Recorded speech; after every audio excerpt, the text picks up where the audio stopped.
Karibu sana ndugu mpenzi, maisha ni simulizi, na simulizi ni pale unapozaliwa mpaka unapokwisha uhai wako.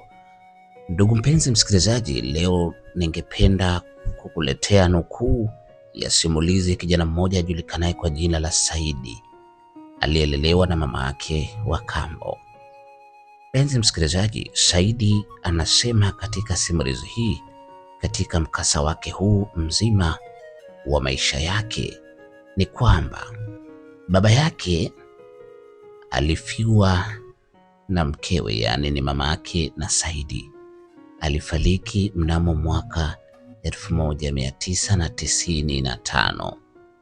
Mwaka huo Saidi alikuwa amezaliwa akiwa na umri wa miaka mitano, mwaka mmoja kasoro kuelekea katika darasa la kwanza.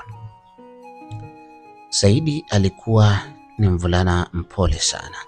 Saidi ni mvulana ambaye anatii watu, mara nyingi hupenda kuheshimu kila mmoja. Saidi anasema baada ya mkasa huo wa kuondokewa na mama yake, alikuwa katika majonzi makubwa sana, kwa sababu mama yake alizaliwa akiwa peke yake na hakuwa na mama mkubwa wala mama mdogo. Hivyo kipindi hicho kilikuwa ni kigumu sana kwa upande wa Saidi, kipindi ambacho kilimfanya ajihisi kuwa ni mnyonge sana. Lakini baba yake na Saidi alikuwa akiitwa Mzee Othmani. Mzee Othmani alipambana kwa hali na mali kuhakikisha mwanae Saidi anaenda darasa la kwanza. Miaka baadaye, baada Saidi kufika darasa la pili, Saidi anasema baba yake baada ya kukaa kwa muda mrefu aliona ni bora apate mwenza wake. Hivyo baba yake na Saidi alichukua uamuzi wa kwenda kuoa, na ndipo hapo ambapo maisha ya Saidi yalipoanza kulelewa na mama yake wa kambo. Saidi anasema mama wa kambo kwa hatua za awali alinipokea vizuri. Nilikuwa napewa chakula kwa wakati, na koga kwa wakati, na mambo mengine huwa nafanyiwa kwa wakati. Hivyo sikuona utofauti na marehemu mama yangu. Lakini Saidi anasema baada ya muda tu, yani takriban miezi miwili hivi, ameanza kuona mabadiliko, kwani mama yake wa kambo huyo alikuwa na watoto wawili, na Mzee Othmani alipomwoa alikuwa tayari alikwisha achika huko alikotoka. Saidi anasema wale watoto baba yangu mimi ndiyo alikuwa akiwahudumia, pamoja na mimi pia tukiwa pamoja, yaani tulikuwa takribani watoto watatu. Saidi anasema cha kushangaza zaidi, kadri mimi umri wangu ulivyokuwa unasogea naelekea shule, basi nikirudi shuleni sipati nafasi hata ya kufanya homework. Hivyo basi wenzangu hufanya homework, mimi nachukua vyombo na kuviosha. Saidi anasema hali hii ilitokea pale ambapo baba hakuwepo nyumbani. Mara nyingi baba hakiwepo nyumbani haonyeshi makucha yake mamangu huyu wa kambo. Alikuwa akinifanyia mazito mara tu baba alipokuwa nje ya nyumbani. Anasema nilikuwa najisikia vibaya sana, kwa sababu ilikuwa si lengo langu kuishi maisha haya, lakini ni Mungu alikwisha nikadiria kuishi maisha haya, na ndipo nikaona nikubaliane nayo tu kwa hali zote ambazo nitazifesi. Saidi anasema nilikuwa nikiosheshwa vyombo na nikichoteshwa maji madumu mazito sana. Wakati mwingine maji ukatika. Saidi anasema basi mama huyo uchukua madumu takribani 20 ama 10 ya lita 20 yale, upeleka bombani. Na bombani palikuwa ni kitambo kidogo, ni parefu ukilinganisha na hapa tunapokaa. Ni hatua kwa mguu huenda takriban kama dakika 20 hivi. Lakini mama huyo alichukua madumu hayo na kuyapeleka kule kwa ajili ya kuchota maji. Lakini baba hakiwa hayupo, yale madumu yote nitayakingisa mimi na kubebeshwa na ngata mpaka kuyamaliza, kujaza pipa na wakati mwingine kujaza vyombo vya ndani. Hali hile iliniumiza sana na kujiona kwamba mbona wenzangu wanabeba dumu moja moja na mimi nabeba madumu mengi. nilikuwa nashindwa kumuuliza maswali mama huyo, lakini nilikuwa na dukuduku langu moyoni. Saidi anasema siku moja niliondosha ukimya wangu, ndipo nikamuuliza mama kwa sababu maji yalikatika, na ndipo mama alipoamua kwamba twende tukachote maji. Na mimi nilipokwenda kuchota maji, madumu yalikuwa ni mengi, hivyo nikayagawa madumu yale sawa kwa sawa, ili mradi na wale wenzangu pia wapate kubeba. Cha ajabu, mamangu huyo wa kambo alinifokea sana. Alinifokea na kunitusi na kunipiga makofi. Hali ile iliniuma sana na nilijisikia vibaya kwa kweli. Nilipigwa kiasi kwamba nilianza kukohoa, kwa sababu nilipigwa mabao ya mgongoni kiasi kwamba nilihisi kikohozi kikali na nikaanza kukohoa. Hali hii ilikuwa nzito sana. Basi baada ya hapo nikasema leo sitovumilia. Ilipofika usiku, baba aliporudi nyumbani, Saidi anasema ndipo nilipoamua sasa kumuita baba nizungumze naye.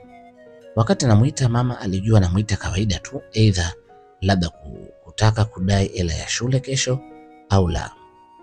Lakini mama huyo alitukuta mimi na baba tumetoka nje, tumekaa kwa muda mrefu sana, ndipo anatoka mlangoni na kuchungulia na kumuita baba kwa ukali zaidi na kumwambia kwa nini anakaa nje muda wote, kwani huyo Saidi anahama hapa. Alizungumza maneno makali, lakini baba alikuwa ni mtu mpole sana, hakuweza kufanya chochote. Alinyamaza na kunisihi, mwanangu, vumilia, haya yote yatakwisha. Siku hiyo nilivyomuita baba nje, nikamweleza baba, kusema ule kweli, huyu mama mimi ananitesa kwa sababu leo nimebeba madumu kiasi kwamba kiuno, mgongo mpaka miguu yote inaniuma. Baba akanambia, pole mwanangu, mimi najua mzazi asiyokuwa mzazi wako ni 10 kwa mmoja. Kwenye wazazi 20, basi 5 ndio huenda wakalea watoto wasiokuwa wao kama wakwao. Hali hile mimi nilipomaliza kuongea na baba na tukamalizana, sikuwa tena na shaka yoyote. Nikasema tayari nishatoa dukuduku langu, basi baba huenda akatake action, yani akachukua maamuzi kwa ajili ya lile ambalo mimi nimemwambia. Saidi anasema masiku yakaenda, desturi ya maisha yao yakaendelea kuwa vile vile, kwamba mtoto wa kambo pale, mimi nikiwa nateswa sana. Saidi anasema tumekwenda, wale watoto shuleni wanasoma na mimi nasoma, tunasoma sote katika shule moja, lakini cha ajabu mimi nilikuwa nafanya vizuri juu ya yote, kwamba nanyimwa kufanya homework, nanyimwa hiki na kile, lakini mimi nilikuwa nikifanya vizuri zaidi.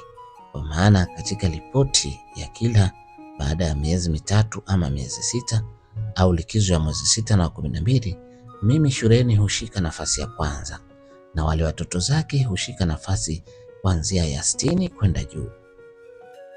Hali hii mama Saidi anasema ilimuumiza sana kichwa, na sababu ya kumuumiza kichwa kwamba matarajio yake kunipa mimi kazi ngumu ili mradi nisipate nafasi ya kusoma.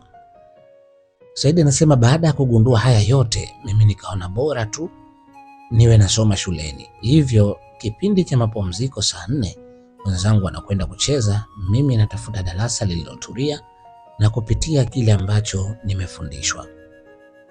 Hali hii ilinisaidia sana kwa sababu at least nilikuwa napata wakati kidogo wa kukumbuka kile ambacho nimefundishwa na kukihifadhi. Nilikuwa nikijitahidi sana wakati narudi nyumbani, nikawa na jaribu kurecall, yani kurudia kile ambacho nilichokisoma kwa kutupia, kuimba, wakati mwingine kuwaza wakati narudi nyumbani. Na pia nikiwa napewa kazi ya kufanya, aidha ya kuosha vyombo, basi nilikuwa nikiimba nyimbo za maswali na kujua na majibu yake. Kwa mfano, labda mishipa ya moyo huitwa ateli, labda ateli, vena, sijui na nini. Basi ateli ya kushoto sijui auriko na nini. Basi wakati huo nikiwa najua hivyo, basi nikiwa naosheshwa vyombo pale huku naimba, mishipa mikubwa ya moyo, ateri, auriko, sijui nini, naimba pale. Basi hali hile nilikuwa najitahidi sana kufanya kama nyimbo, kumbe wakati huo wao walikuwa hawajui. Kumbe mimi nilikuwa nafanya, nasoma na kuhakikisha kwamba vitu vinakaa kichwani. Hali hii iliniumiza kwa kweli, kwa sababu ni hali ambayo ilinipitia kwa muda mrefu. Siku moja mama yangu alipika kuku pale nyumbani. Huyo mama yangu wa kambo alipika kuku, na baada ya kupika kuku, baba alikuwa amesafiri kama siku 2-3 hivi, alielekea kwenye msiba huko kijijini. Basi siku hiyo mama aliyopika kuku, kwa kweli sitoweza kuisahau katika maisha yangu, kwa sababu ilikuwa ni siku ambayo maisha yangu yalikuwa ndani ya mashaka kabisa. Ni siku ambayo niliumizwa kwa kiasi kikubwa. Ni siku ambayo moyo wangu uliumia na kuona kweli sasa mimi nipo katika dimbwi la mateso. Saidi anasema baada ya hapo nikahisi kabisa hakuna umuhimu wa mimi kuishi. Kwani mama alipopika kuku alichukua paja moja wakati tunakula, aliweka kwa mwanae wa kwanza na paja la pili kwa mwanae mwingine, lakini akachukua miguu miwili pamoja na kichwa akanipa mimi, huku akicheka na kusema kwamba haufananii kula paja wewe, unafanania kula ngwala hizi pamoja na kichwa. Kiukweli nilitamani nisuse. Saidi anasema nilitamani nisuse kabisa, lakini sikuweza kususa. Nikasema anyway, kwa sababu hii ni hali ambayo ninayo, hakuna namna, lazima niipokee, na haya ndiyo mambo ya maisha. Hivyo nilichukua na kula na ugali miguu ile pamoja na kichwa, na mwisho wake ugali nikashiba na kunawa. Lakini nikawa namwaza sana baba, kwa sababu alikuwa amesafiri kwenda kwenye msiba. Saidi anasema nikaona hali hii si nzuri, nikaona okay, anyway, ngoja nendezani nikalale. Siku moja ilikuwa ni siku ambayo mpira wa miguu unaonyeshwa katika TV. Tena siku hiyo ilikuwa ni siku ya dabi baina ya Simba na Yanga. Kwa kawaida Watanzania wote, Saidi anasema, kila mmoja uzaliwa na timu yake ambayo amependa. Kwa mfano, kwenda akawa Simba ama akawa Yanga. Hiyo ni hali halisi ambayo inajulikana. Saidi anasema mimi nilikuwa napenda sana Simba. Hivyo siku hiyo tulivyorudi nyumbani, muda ulikuwa kama saa 10 hivi, tukakaa na kuanza kutaka kutazama mpira wa miguu.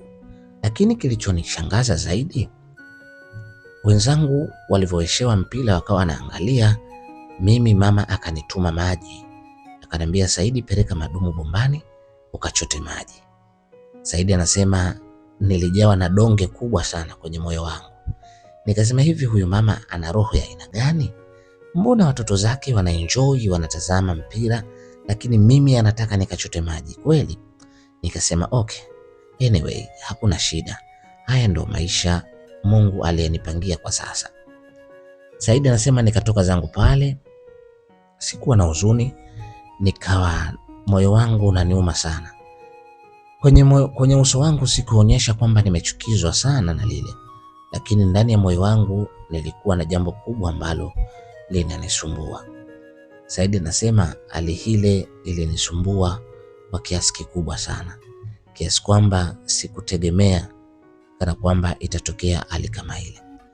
Saidi anasema nikachukua nani yangu pale, nani yangu kama kawaida, madumu yangu, nikaenda nayo bombani nikayaweka. Basi kule bombani bwana, Saidi anasema kulikuwa na sehemu wanaonyesha TV, ni banda la TV hivi, wanaonyesha ule mpira. Basi mimi kwa hasira zangu, kwa sababu alinipa 1000, nikachukua. Kipindi kile kutazama mpira na shilingi kama 300 hivi 200, nikachukua 200 nikaingia kwenye banda la TV. Nikawa naangalia mpira huku madumu nimeacha kule, mwenye maji anayakinga. Basi nikawa natazama ule mpira. Nikatazama mpaka kipindi cha kwanza kilipoisha, nikaenda nikachukua madumu 2 nikapeleka nyumbani. Mama akanita, "We Saidi, hebu njoo hapa." Mimi nikaenda. Nilipokwenda pale mama akanikata vibao. Nikata vibao akaniambia, "Kwa nini unachelewa kuleta maji?" Mimi nikamwambia, "Mama, mimi sijachelewa kuleta maji, ila pale kuna foleni kubwa ndio maana mimi nimechelewa kiasi hiki." Akanambia, "Sasa nakuomba jitahidi mwambie mwenye bomba ajaze haraka hayo madumu ulete hapa kabla babako hajarudi, kwa sababu nataka nifue nguo zenu." Kimoyomoyo nikasema, huyu anataka baba asinikute mimi nabeba maji, ndio maana anataka nibebe haraka haraka.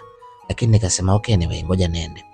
Saidi anasema nikatoka pale mpaka kwenye bomba, lakini roho yangu kwa kuwa nilikuwa ni mpenzi wa Simba, nikasema hapana, vyovyote naliwe, mimi niko tayari kuumizwa leo. Nikatoka zangu pale, nikamwachia mwenye bomba aendelee kunikingia maji. Nikaingia kwenye banda la video na kuanza kuangalia ngwe ya pili, yani maana kipindi cha pili.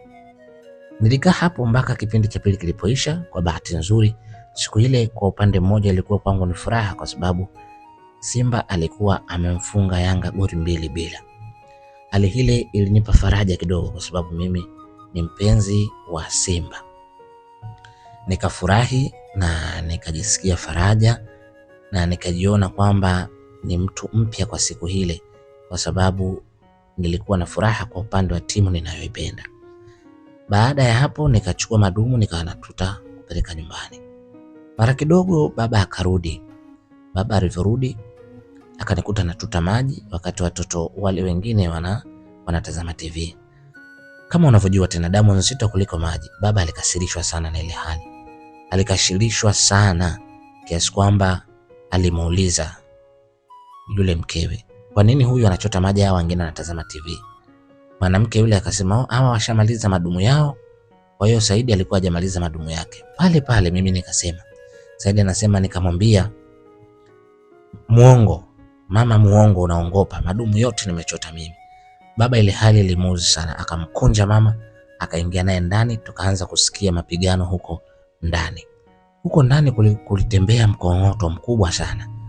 Maana baba alikuwa anamkong'ota mama mpaka mama anapiga mikelele, yule mamangu wa kambo. Kusema ule ukweli, hali ile ilinipa mimi faraja na kuhisi kwamba sasa baba ameona jukumu lake. Saidi anasema baada ya hapo sasa baba akatoka na akatuita sote kwa pamoja watatu, akatuambia kwamba tukitaka kufanya kazi basi lazima tushirikiane sote kwa pamoja na sio mmoja mmoja. Hayo ndio maneno ambayo baba aliyasema kwa siku ile. Kwa mimi nikamshukuru sana Mungu, kwa sababu nikaona baba yangu sasa tayari anaonyesha moyo wa kuwa anakerwa na kile ambacho mimi mwanae nafanyiwa. Saidi anasema ilikuwa ni hali nzito sana, hali nzito kwa siku hiyo. Wiki moja baadaye baba alipata safari ya kikazi, kwa sababu baba yangu alikuwa ni fundi ujenzi, masoni. Baba alipata safari ya kikazi kama ya mwezi mmoja. Basi ndugu mpenzi msikilizaji, nilijuta kuzaliwa. Maana niliteswa sana pale kwa mama wa kambo. Achilia maji tu, mama yule alijifanya kana kwamba anaumwa malaria. Hapo ndipo kuanzia kupika, kila kitu nilikuwa nikifanya mimi. Na nashukuru Mungu kwa kuwa nilikuwa na idea ya kupika. Basi nililiweza kulifanya hilo la kupika na tukawa tunakula kama ilivyo kawaida. Ndugu mpenzi msikilizaji, Saidi anasema hali hii nilifanya takriban kama wiki 2 kabla baba hajarudi. Nikawa mimi ndo mpishi pale nyumbani, wote wanakula kwa pamoja na kila kitu. Lakini mama alikuwa akiniangalia kwa roho mbaya sana. Kwa kweli nilikuwa sili sawa na wenzangu na sitendewi haki. Kwa kifupi, yani mazuri yale huwa wanafanyiwa wenzangu tu, watoto zake, lakini mimi of course sikuwa nafanyiwa mambo mazuri. Saidi anasema nikawa najiona sasa nipo njia panda. Hapo tena ndipo nilipofika darasa la 7. Nimemaliza shule darasa la 7 na wale watoto pia wamemaliza shule darasa la 7. Basi tukakaa tukiwa tunasubiri matokeo. Ndipo sasa siku moja niliona hali nzito sana, lakini nilishindwa kusema kwa baba, lakini ile hali niliiona, sikuipenda. Siku hiyo nilikuwa niko sebleni, nimekaa kwenye kochi kana kwamba nimelala hivi, lakini sikuwa nimelala, nilikuwa nimeegesha kwa akili, ili mradi mama yule asijue kana kwamba mimi nimeegesha.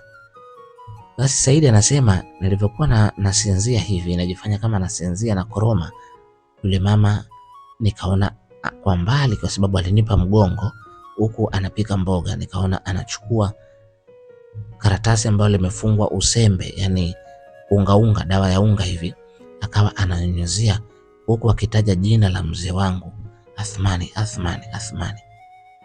Mimi nikaona kitu gani kinatokea hapa, nikatulia kwa utuvu sana kusikiliza kwamba kitu gani kinaendelea. Saidi anasema niliposikia sauti ya yule mwanamke, yani yule mama akisema Asumani anisikilize mimi katika kila nitakachomwambia, Asumani asiwe mkali kwangu, Asumani nimweke kiganjani, nikanasikia mambo mengi aliyokuwa akisema. Saidi anasema sikusikia mengi yote kwa pamoja, lakini yale machache niliyoyasikia yalikuwa yananipa hofu kwa kiasi kikubwa, na kuona sasa baba yangu ameangamia. Ndugu mpenzi msikilizaji, Saidi anasema hali hii ilikuwa ni nzito sana kwa upande wangu. Basi na siku yakapita, baadaye baba akawa amerudi kutoka kibaruani kwake huko ambapo alipopata kibarua. Baba aliporudi, nilimwona baba akiwa mnyonge sana. Baada ya kula chakula na nini, alikuwa mnyonge sana. Kuanzia hapo, mama akiwa ananituma maji, baba naye anachukua bakola na kuniongezea, kunichapa ili niende kuchota maji. Hali hile pia ilinishtusha. Saidi anasema nikasema, baba amepatwa na nini tena? Baada ya yeye kunitetea kuwa mtetezi wangu, lakini naye amekuwa ni mtu ambaye anachangia katika hili. Nikasema haya, hakuna shida. Mungu si Asumani. Masiku yakaenda, matokeo yakatoka. Mimi ndipo nikamaliza darasa la 7 na matokeo yangu yakatoka, nimefaulu kuendelea na sekondari. Kitu ambacho kilinishangaza zaidi ni kwamba nimepata matokeo ya kwenda sekondari, wale wenzangu wamefeli, lakini nikaona mjadala mkubwa sana baina ya mama na baba. Mjadala huo nikashindwa kujua nini kinaendelea. Lakini masiku yakawa naenda, nikawa namuuliza baba, lini mimi nitaenda shule? Baba akawa ananiambia, nimeongea na mama yako, wewe bora uende na mimi kazini ili tuweze kulisha familia hapa, kwa sababu hali imekuwa ni ngumu, inabidi twende wote ukanisaidie kubeba tofali ili familia iende. Saidi anasema hali hile ilinishangaza kwa kiasi kikubwa sana. Iweje tena mimi nimefaulu, nahitaji nisome nifike mbali, lakini leo naambiwa nitoke pale nende nikamsaidie baba kazi ya umasoni ili maisha ya pale nyumbani yaende. Hali hile ilinishangaza sana. Ilinishangaza na kuona kwamba hii sasa umeshakuwa ni mtihani mkubwa ambao siwezi kuepuka, kwa sababu mtetezi wangu mkubwa alikuwa ni baba, lakini naye baba naona sasa ameungana na mama na kila kinachofanywa ni kuniangamiza mimi. Saidi akasema kutokana na umri wangu, Saidi anasema nikaona hapana, ngoja tu nitii kile ambacho naambiwa. Kumbe bwana, mama amekwenda kule shuleni na kuambia kwamba kweli Saidi amefaulu, lakini Saidi tunaenda kumsomesha private. Hivyo hiyo shule ya government hatokwenda, ya serikali hatokwenda, na kwenda kumsomesha shule binafsi. Yeye kaenda kutia maneno kule ili mimi nisende shule. Mimi sijui chochote kinachoendelea. Nikasema okay, ngoja nimtii baba. Basi kuanzia hapo nikawa sasa mimi nakwenda na baba site, tunakwenda nachanganya udongo na nini, najifunza hivyo. Masuala ya shule tena yakawa yameishia hapo, kwa sababu watoto zake wamefeli, mimi nimefaulu. Hivyo alishindwa kunisomesha, na yeye alikuwa ameshamroga baba yangu asinisomeshe mimi kwa sababu watoto zake hawakufaulu. Saidi anasema mama yangu akambo huyo alikuwa na roho mbaya kweli kweli, na sio roho ya kawaida. Yani ni roho ambayo mtu wa kawaida huwezi kuivumilia. Saidi anasema Nikawa naendelea kumsaidia baba yangu kazi hiyo ya umasoni, ya kufanya kazi hizo za ujenzi. Maisha yakawa yanaendelea, na tukipata hela pale tunasaidia nyumbani, na mimi nanunua nguo zangu za kuvaa, basi siendelee tena na shule.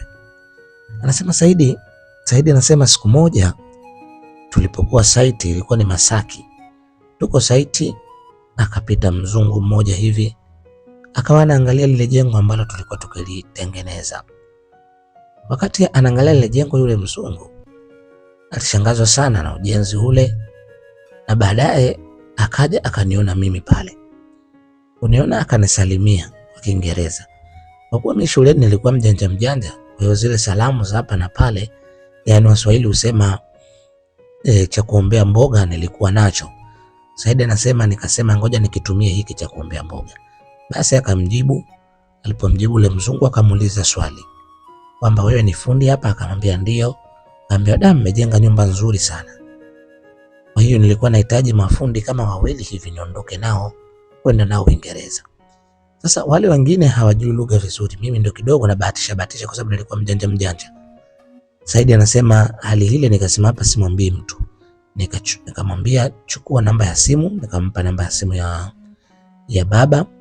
Nikamwambia mimi nitakupigia kupitia simu ya baba baadaye, alafu tutazungumza vizuri. Akanambia, Saidi anasema yule mzungu akanambia sawa. Katika wale mafundi wengine hawakujua chochote kinachoendelea kwa sababu nilikuwa niko nje na nazungumza na yule mzungu, hawakujua chochote. Basi baadaye baba aliporudi Saidi kwa ajili ya usimamizi, nikaona baba naye amerogwa. Nikisema nitumie namba ya baba kuwasiliana naye, na yule mama akipata kujua itakuwa ni changamoto. Cha msingi nimwambie tu nitafute namna ya kwamba tumepata kazi sehemu fulani ili twende tukafanye, lakini yeye kama yeye baba asijue nini kinachoendelea. Saidi anasema nikasema okay sawa, ngoja nianze sasa na safari hii. Saidi anasema nilirudi usiku, nikachukua, kwa sababu mimi mwenyewe nilikuwa na simu ya kiswaswadu, nikachukua namba ile vizuri nikaweka, nikasema hapana, sitompigia kwenye namba hii. Nikamtumia message kwa Kiingereza cha kubabaisha kwamba piga kwenye namba hii kwa sababu namba ile nilokupa mchana ina shida kidogo. Mzungu akanijibu vizuri tu, akanambia okay. Baadaye akanipigia. Aliponipigia akanambia nahitaji wa kwanza uwe wewe na nahitaji wengine wawili. Saidi akasema sawa, hakuna shida. Lakini Saidi akamjibu tena yule mzungu akamwambia hakuna neno, ngoja kwanza nitafute hao wawili wengine alafu nitakwambia. Saidi anasema hapo tena nimeshakuwa na akili sasa, na karibia sasa ni miaka 15 hivi na upeo kidogo, 15 16.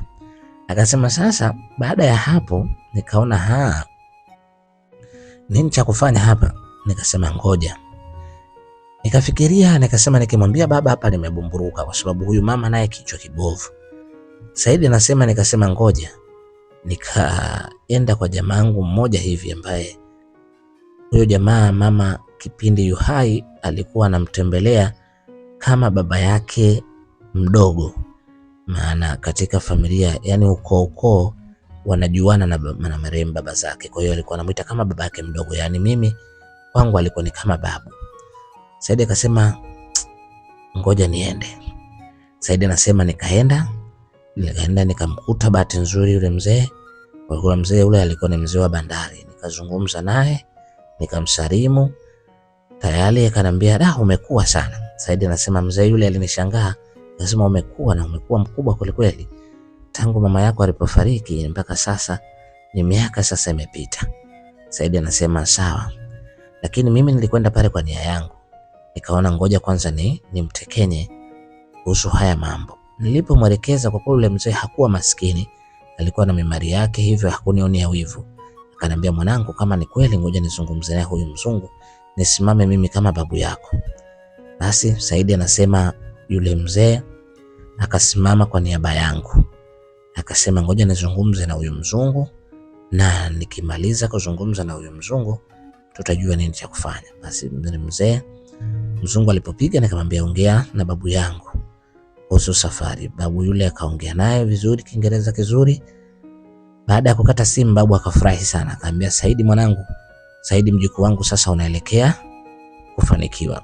Saidi anasema wakati nafanya yote hayo, baba alikuwa ajui na mama wangu wa kambo kule alikuwa ajui kitu gani kinachoendelea, kwa sababu nilikuwa napambana ili niondokane na dhahama ile ya maisha ya kunyanyaswa. Saidi anasema baada ya babu kuongea na yule mzungu, sasa wakapanga kila kitu, na yule mzungu akaelekezwa mpaka kwa babu, akaahidi atakuja Jumapili. Huku Saidi anasema huku naendelea kufanya kibarua na baba na kunielekeza baadhi ya kazi, na kweli nikawa sasa ni fundi mzuri, kwa sababu akili yangu tena kwenye shule nikaiacha, nikaihamishia kwenye ufundi. Lakini siku moja Saidi anasema yule mke wa baba, yani mama yangu wa kambo, alimwamuru baba amchukue kijana wake yule wa kiume, maana yake ana vijana wawili, wa kike na wa kiume. Lakini yule kijana wa kiume kila akiletwa huku, baada ya kuchanganya udongo, anatia maji mingi, udongo unakuwa kama uji ambao haufai. Hivyo baba alifanya hivyo, lakini kila fundi alimkataa mtoto huyo na baba kumwacha kwa kusema kwamba huyu aelekei. Mama alichukia sana, lakini huo ndo uhalisia. Alikuwa hatakiwi na fundi wa aina yoyote, kama kamba alikuwa na kigundu hivi. Saidi anasema hali hii ilikuwa nzito kwa upande wangu. Jumapili ikafika, ndipo pale ambapo nikapigiwa simu na yule mzungu, tukaelekea kwa babu, yule babu yangu wa hiari.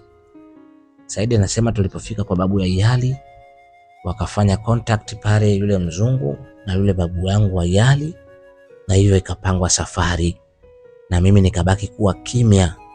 Mzungu amenambia tayari wawili amekwisha wapata yeye mwenyewe katika sehemu ambayo anajua, lakini akanitengenezea mimi pasipoti yangu na kila kitu ambacho nimekikamilisha kwa ajili ya safari.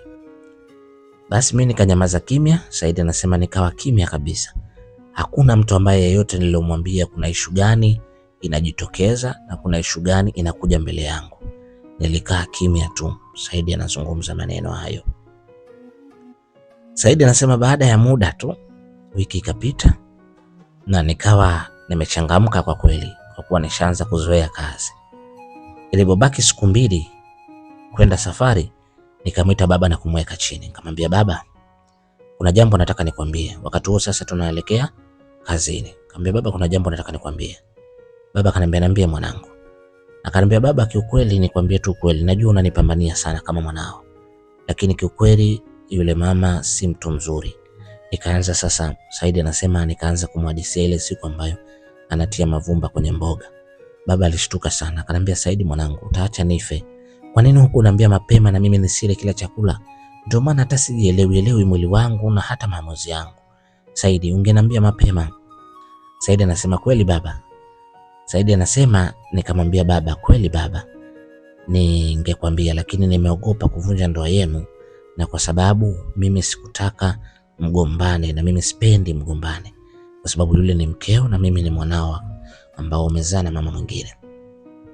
Saidi anasema nilimwambia hivyo baba alitulia sana, na akanambia kweli mwanangu Saidi, umeniokoa katika hili, maana mimi hata sijielewi, na imefika wakati nikifanya kazi ila yote ya contact ya nyumba nzima napeleka kwa mwanamke yule. Saidi anasema baba aliniambia mambo mengi sana. Nikamwambia baba, okay anyway, usijali, mimi sasa kuna safari nimeshaipanga. Nikamwelezea mlolongo mzima nilivyokutana yule mzungu mpaka kumpeleka kwa babu Ajali. Baba alifurahi, ndio Asmani alifurahi sana.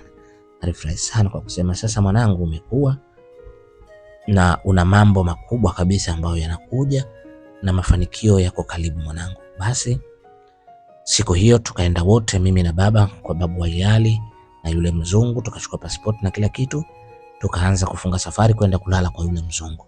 Saidi anasema tumeenda kwa yule mzungu, tukaenda tukalala pale. Tulipolala, kesho yake tukaenda zetu airport kwa ajili tayari ya safari ya kuelekea Uingereza. Basi tukaelekea Uingereza kwa ndege. Kwenda kule, yule mzungu kumbe ana chuo chake kikubwa sana cha masuala ya ufundi mason. Ametuona sisi tuna talent, hivyo alichukua wale vijana wengine kutoka sehemu tofauti ambao siwafahamu, pamoja na mimi, tukaingizwa katika chuo kile kwa ajili ya vitendo na kadhalika.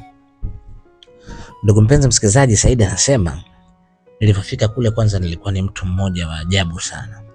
Ni mtu ambaye nilikuwa napendwa na watu, ni mtu ambaye nilikuwa napendwa sana na watu, na ni mtu ambaye nilikuwa kila mmoja alikuwa akiniona alikuwa yuko tayari kunisaidia. Umeona, nikasema sawa. Basi kule nilikuwa maarufu kwa kweli. Nilikuwa maarufu, na umaarufu wangu ulikuwa ni mkubwa sana. Kiasi kwamba kila mmoja wetu alitamani kuwa maarufu kama mimi. Nilipofika kile chuo nikasoma kwa bidii sana. Niliposoma kwa bidii na nikawa engineer mkubwa sana. Engineer ambaye hakuna mtu ambaye alidhani mimi kuwa ni engineer wa kiasi kile. Kwa sababu kule tulikokwenda kulikuwa na wazungu wenye akili nyingi sana, lakini mimi nilikuwa na talent, nilikuwa na kipaji kikubwa sana. Kwa nilipofika kule nikawa sasa, yule mzungu afatupa elimu, tukawa tunajenga majengo makubwa, contact, kwa sababu yule mzungu ni boss mkubwa, alafu ni mkufunzi mkubwa. Kwa alikuwa anapata contact kubwa za kazi. Baadaye akawa ananiuliza, Saidi, umesoma mpaka elimu gani? Itabidi sasa nimfungukie yule mzungu, mkasa mzima wa familia yangu, mama yangu alivyokuwa. Ilibidi nimfungukie tu kwa sababu sikuweza tena kumuongopea. Nikamwambia sawa, mimi bwana, historia yangu ni nzito. Nikamweleza mimi mama yangu alifariki, baadaye baba yangu alioa, baadaye nikasoma kwa tabu, nikateseka.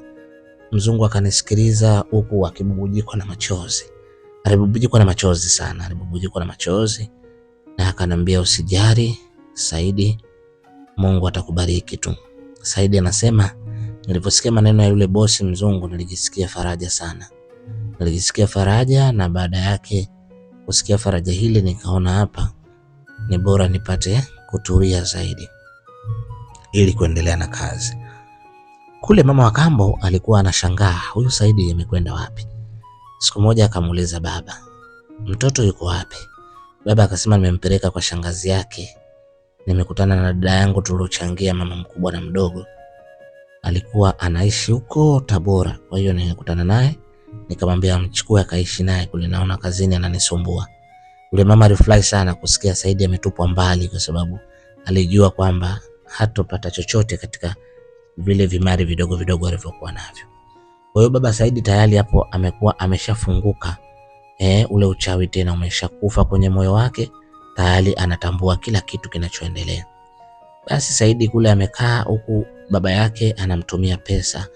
Baba akiwa na shida, kila mwisho wa mwezi anatumia 2, 3, 4. Hatimaye Saidi kule akawa bosi mkubwa sana. Siku moja Saidi anasema yule mzungu aliniita na kuniambia, Saidi, nataka nikwambie kitu kimoja.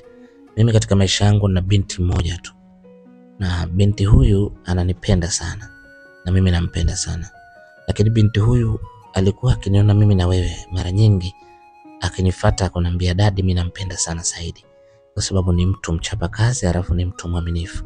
Nampenda sana Saidi. Kwa hiyo nakuomba Saidi.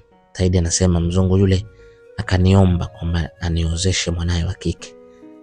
Nikatae nini tena? Saidi akasema, bahati kama hii naweza nikaikataa? Sitoweza. Basi bahati ile nikaipokea na nikaozeshwa ndoa. Nikamtumia baba passport akaja, lakini pale nyumbani kwa mama mdogo yule mama wa kambo akamuongopea kama anaenda site 1.5 mwezi. Hivyo mimi baba nikampandisha pipa na akaja huku kushuhudia harusi yangu. Saidi anasema nilimshukuru sana Mungu, nikasema kweli katika kila mapito, kila magumu kuna mepesi yake yanakuja. Na siku zote wanadamu hatujui, hakuna jambo lisokuwa na kusudi la Mungu. Kila jambo lina kusudi la Mungu. Saidi anasema shughuli yetu ilifana, shughuli yetu ilikuwa ni kubwa, shughuli yetu ilihudhuriwa na mabosi wakubwa, na mimi sasa nikawa ni bosi pale kwa sababu nimemuoa mtoto wa bosi. Saidi anasema baada ya ndoa hiyo tukaendelea kuishi na yule mtoto wa bosi wangu mzungu. Hivyo baba sasa akatukabidhi kampuni, kwa maana sisi ndio tulikuwa tunaendesha kampuni. Yeye amekuwa ni mtu mzima, amepumzika, na kwa bahati mbaya alikuwa mkewe amekwisha fariki. Saidi anasema nilikuwa tajiri mkubwa sana, na nimekuwa tajiri wa ajabu, tajiri ambaye nashukuru Mungu nikawa nimefungua kituo cha watoto yatima, kwa sababu niliguswa na kile ambacho mimi nimefanyiwa. Hivyo nikafungua kituo cha watoto yatima. Saidi anasema nikaja Tanzania huku nikafungua vituo kama 3 vikubwa ambavyo nasomesha watoto yatima wote, na lipa walimu, na nikafungua shule special kwa ajili yao, na wanasoma na wanapata kila mahitaji yao ya kila siku. Na mimi niko kule natuma pesa, mimi na mke wangu, kwa ajili ya watoto yatima, kwa sababu historia yangu inatosha kuwa tu nilikosa kusomeshwa kwa sababu ya hila na roho mbaya ya mama wa kambo ambaye amenitesa. Basi Saidi anasema hali hii ilikuwa ni nzito kwa upande wangu, na sikuweza kabisa kuvumilia tena. Umeona, nilikuwa na hali hiyo, na wakati wangu ukawa ni mgumu kwa kurudi tena nyumbani pale. Sikuweza kwa sababu tayari nina maisha makubwa, na yule mama akawa anashangazwa sana. Sasa ilifika kipindi yule mama akawa anashtuka kidogo, akasema mbona Saidi harudi na mume wangu anakuwa ana mali na nini? Siku moja nimerudi Tanzania, nikakutana na baba, nikamtengenezea nyumba nzuri sana. Nikamwambia baba, hii nyumba nakupa wewe kama wewe, naomba usitumie na mtu mwingine yote. Kwa kuwa baba anajua mateso niliyopitia na makubwa niliyofanywa na yule mama. Saidi anasema baba aliapa kumwacha yule mama. Akasema kabisa, kwa sababu hakuzaa naye, na yule mama alikuwa ni mjanja, anachukua tu pesa kwa baba, anaenda kujenga upande wa pili kwenye nafasi yake, hivyo kumzalia baba yangu. Hivyo mtoto alikuwa ni mimi pekee.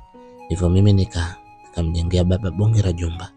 Kisha nikamwambia baba, tusimwambie yule mama, tutafute namna yote ile, ili mradi tu mambo yawe mazuri. Baba kweli akawa upande wangu. Baadaye akampa taraka yule mama, na kule kwa kuwa walikuwa wamejenga vyumba viwili tu, wamefunika, akaona amwachie. Yule mama alifurahi sana kuona ameachiwa kile kibanda, kwa kujua kwamba baba hana kitu. Kumbe baba alikuwa anameke zile hela ninazompa. Baada ya mwachano tu kufika kama miezi 3-4, baba amekuwa ni mtu mwenye maisha mengine kabisa. Ameoa mama mwingine, mpore, mkarimu, msikivu na mwenye kuheshimu. Lakini pia nimempa historia yangu. Mama huyo alikuwa ananipenda sana, amenipenda kwa kweli katika hali zote, amenipambania katika hali zote. Na kweli tunaishi vizuri na mama yangu wa sasa, na baba yangu sasa hivi ni tajiri Dar es Salaam na maduka. Nimemwandalia kila kitu, anaishi vizuri.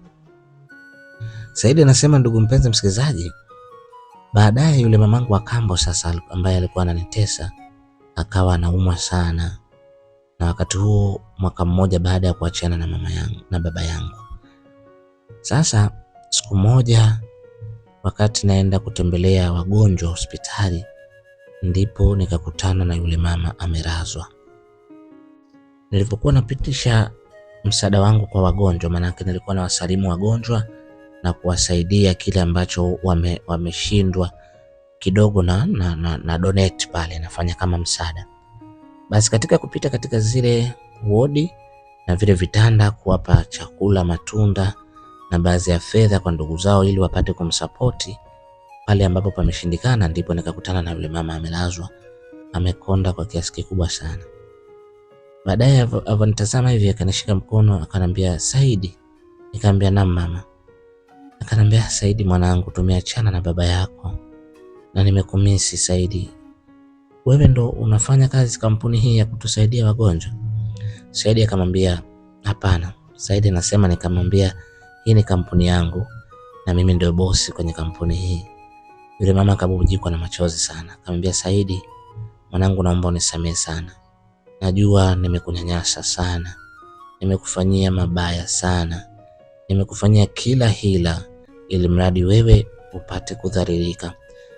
Nimekustopisha kuto kusoma kwa kwenda kutia fitna shuleni kwamba nimekuandikisha private, lakini Saidi leo Mungu amekuinua na amekupa nafasi ile ile ambayo mimi niliziba ili wewe usiipate. Saidi mwanangu, naomba nisamee, sioni kupona kwangu, kwani mimi naona naweza nikafa muda wowote, hivyo sioni kwamba nitapona, hivyo nakuomba Saidi unisamehe sana.